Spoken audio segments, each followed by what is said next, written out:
এক দফা আন্দোলন কি আমাদেরকে পদত্যাগ করতে হবে। আমার প্রশ্ন, জাতির কাছে প্রশ্ন, কি অপরাধ আমাদের? আমরা কি অপরাধটা করেছি? একজন মাসুম মানুষ পাওয়া গেছে, অক্ষরে গোনা নাই, মাত্র ইয়া পড়ছে।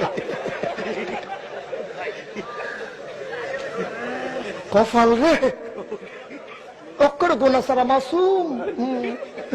গোনা কারকে বুঝছেও না, বেড়া সেরও লাগছে না গোনা।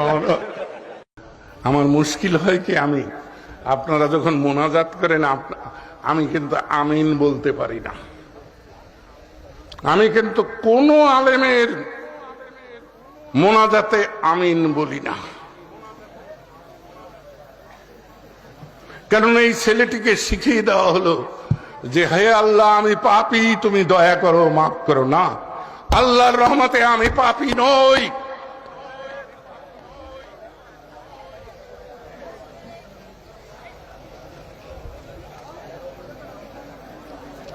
আল্লাহ আমাকে দিয়ে এখনো পাপ করায় নাই।